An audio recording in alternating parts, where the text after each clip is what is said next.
Que bom que a boa sorte os trouxe novamente à continuação de nossas leituras. Então vamos lá. 302ª noite. Na hora acostumada, Dinazar acordou sua irmã Sherazade para a continuação da história da noite anterior. Minha irmã, minha rica irmã, continues a história de Abu Hassan. Com todo o prazer, minha querida irmã. E prosseguiu desta forma a história.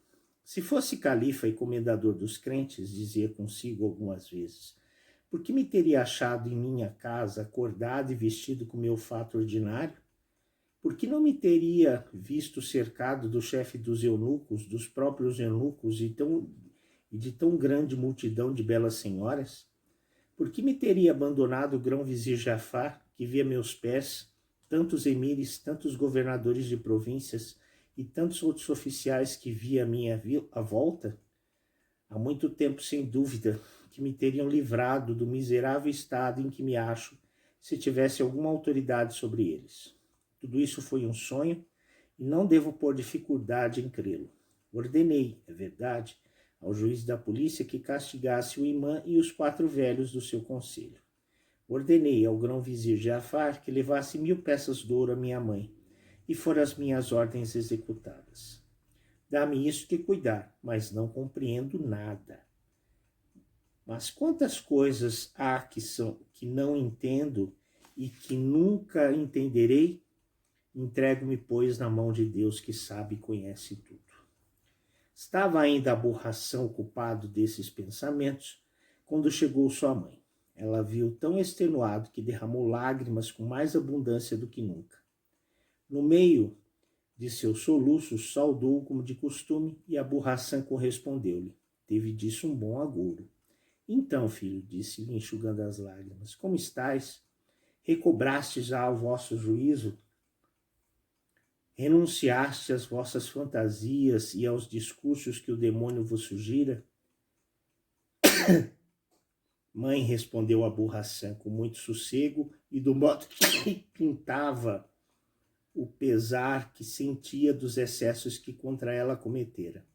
Reconheço o meu desvario, rogo-vos que me perdoeis o crime execrando que abomino e de que sou culpado para convosco. O mesmo pedido faço a nossos vizinhos, em razão do desgosto que lhes causei. Fui enganado por um sonho, porém tão extraordinário e semelhante à verdade, que posso afirmar que outro qualquer a quem tivesse acontecido não teria sido menos abalado e teria talvez obrado maiores extravagâncias que as que me viste fazer. Estou ainda tão fortemente perturbado que me custa crer que o que me aconteceu seja um sonho. Tanta semelhança tem com o que se passa entre os que não dormem. Seja o que for, eu o tenho e quero ter constantemente por sonho. Estou convencido de que não sou um fantasma de califa e de comendador dos crentes, mas sim Abu Hassan, vosso filho, a vós a quem sempre honrei até esse dia fatal e cuja lembrança me enche de confusão. Digo-vos que vos honro e que vos honrarei toda a minha vida. A essas palavras tão sensatas, as lágrimas de dor, de compaixão e de aflição que a mãe de Abu Hassan derramava desde tanto tempo, mudaram-se em lágrimas de alegria, de consolação e de amor para com seu querido filho que se recuperava. Filho, clamou ela arrebatada de prazer, não me sinto menos enlevada de contentamento e de satisfação, ouvindo-vos falar tão razoavelmente, visto que se passou do que se acabasse de dar-vos à luz pela segunda vez. Importa que vos declare o meu pensamento quanto à vossa aventura, e que vos faça observar uma coisa, na qual não tomastes talvez sentido. O estrangeiro que trouxestes numa tarde para cear convosco, retirou-se sem fechar a porta do vosso quarto, como lhe tinhais recomendado, e creio que isso deu ocasião ao demônio de entrar nele e lançar-vos no abismo da honrosa ilusão em que estáis. Assim, filho, deveis agradecer a Deus de vos ter livrado dele e rogar-lhe que vos preserve de cair mais nos laços do espírito maligno. Achastes a origem do meu mal, respondeu Abu Hassan, e foi precisamente nesta noite que tive este sonho que me desconcertou o cérebro.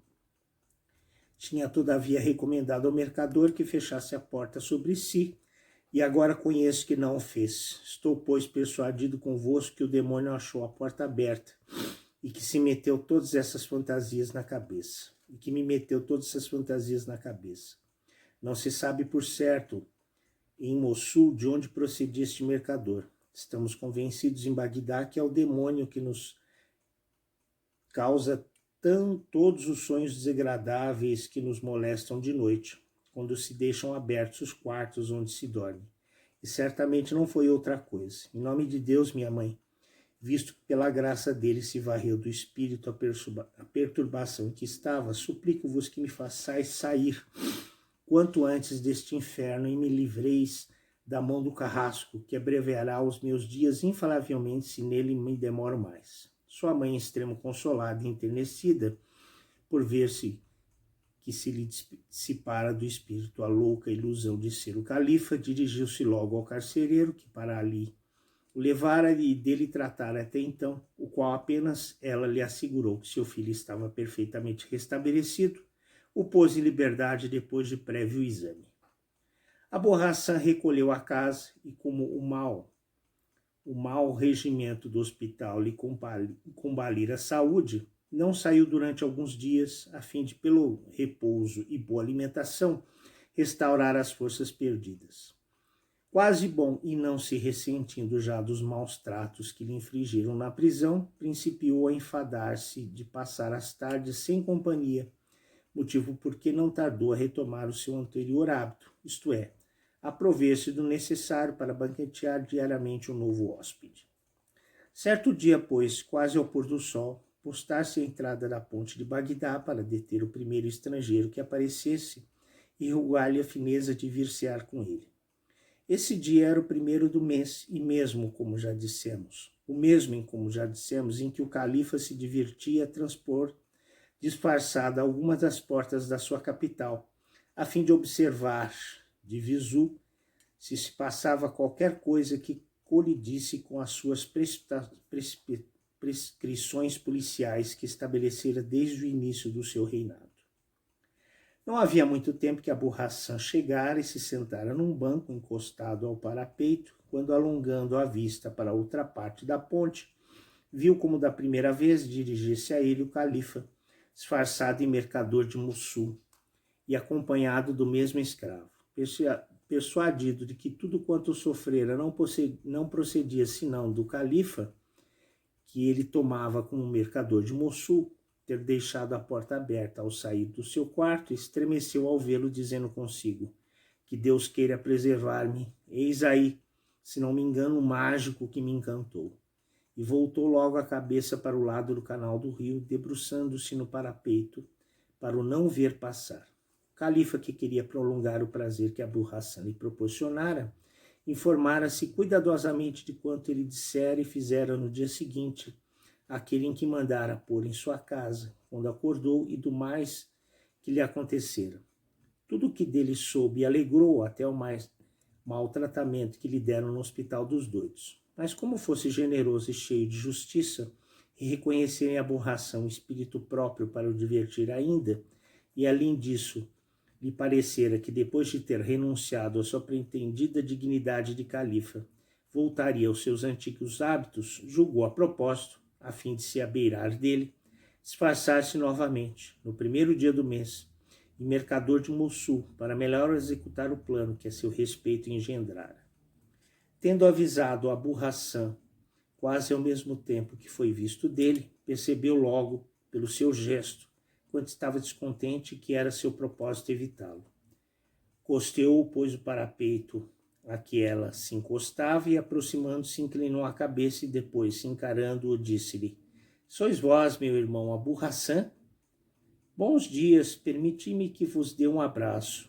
E eu, respondeu arrebatadamente Abu Hassan, sem olhar para o falso mercador de Mossul, não vos dou os bons dias, não preciso da vossa saudação nem dos vossos abraços. Segui o vosso caminho.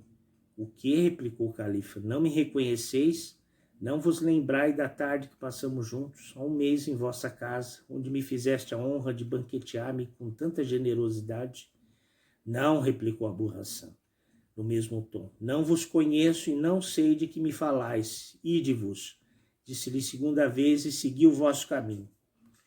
O califa, que sabia, mas queria aparentar ignorá-lo, que uma das leis que Abu Hassan se impusera era de não ter mais trato com o estrangeiro que uma vez houvesse regalado, não se escandalizou com a sua desatenção e replicou: custa-me a crer que não me reconheçais. Há pouco tempo que nos vimos e não é possível que tão facilmente se esqueceis.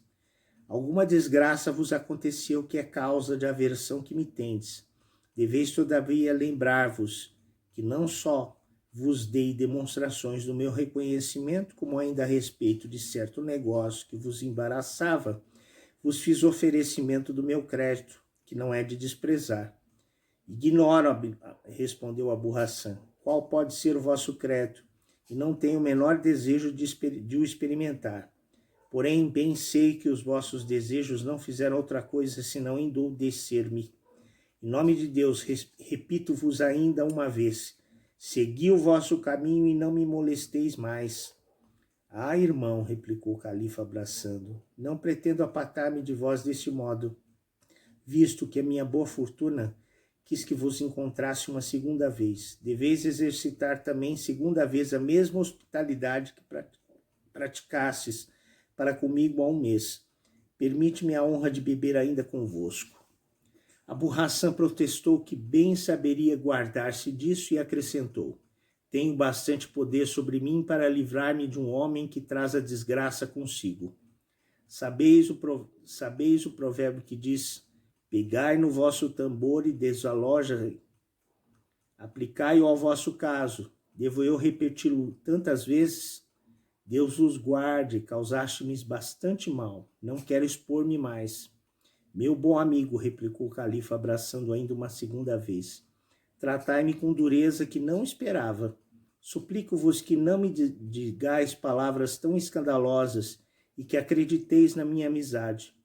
Tende, pois, a complacência de contar-me o que vos aconteceu a mim, que não vos desejei senão bem, que vos-lo desejo ainda e que quereis achar ocasião de beneficiar-vos para reparar o mal que vos causei, se na verdade sou culpado. Cedeu Abu Hassan às instâncias do califa e, depois de o mandar assentar a seu lado, disse-lhe: a vossa incredulidade e importunação apuraram a minha paciência. O que vou contar-vos a conhecer-se de vós, me queixo sem razão. Assentou-se o califa ao lado de Abu Hassan, que lhe fez a resenha circunstanciada de todas as aventuras que lhe aconteceram, desde que despertara no palácio até acordar no seu quarto. Aventuras que tinha na conta de um verdadeiro sonho e que o califa, apesar de as conhecer tão bem como ele, ouviu com imenso agrado.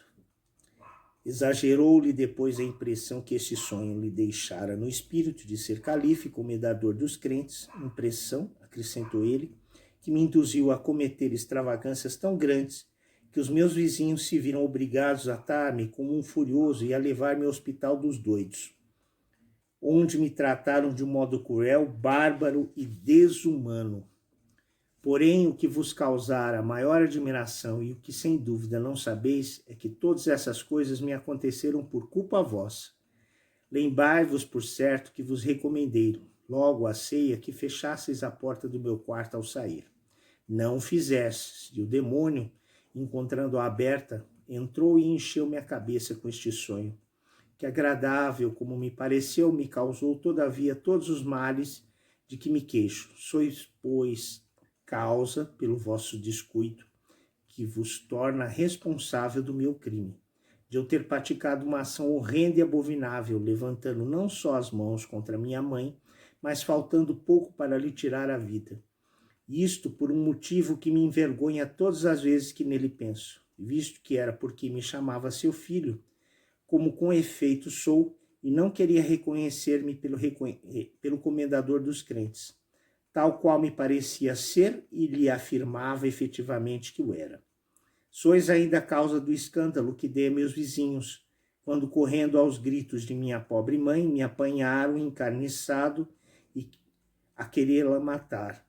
o que não teria acontecido se, ao retirar-vos, tivesseis o cuidado de fechar a porta do meu quarto, como vos recomendara. Não teriam entrado em minha casa sem licença. E o que causa maior pena, não teriam sido testemunhas de minha loucura. Não me teria visto obrigado a maltratar-vos para defender-me deles, e não me teriam maltratado e atado como fizeram para levar-me e mandar-me encerrar no hospital dos doidos, onde posso assegurar-vos que todos os dias, enquanto estive detido naquele inferno, não deixaram de dar-me chicotadas. O califa, a quem Abu Hassan contava os seus motivos de queixa com tanto calor e veemência, sabia melhor do que ele tudo o que se passara e alegrava-se ainda consigo mesmo de ter tido tão bom êxito no que imaginara, para o sepultar no desvario em que o via imerso. Mas não pôde ouvir esta narração, feita com tanta singeleza, sem dar uma grande risada. Abu Hassan, que tinha a sua narração por digna de compaixão e que pensava que todos deviam ser tão sensíveis a ela como ele, escandalizou-se muito da risada do falso mercador de Mossul. Estais mofando de mim, disse-lhe. Ousais rir assim na minha presença? Ou parece-vos que zombo de vós quando vos falo seriamente? Quereis provas reais do que vos digo? Reparai bem, vede e dir-me-ei à vista disso se zombo. Proferindo essas palavras, abaixou-se e, descobrindo os ombros e o seio, deixou ver o califa as cicatrizes e as pisaduras que lhe causaram as chicotadas que recebera. No entanto, percebendo que já era dia, cessou de falar Sherazade, prosseguindo essa história na noite seguinte. Não bastasse o califa ter feito tudo, ainda foi zombar do pobre Abu Hassan. Que será que planeja o califa aprontar desta vez? Veremos na continuação dessa história amanhã. Aguardo todos vocês. Alabei.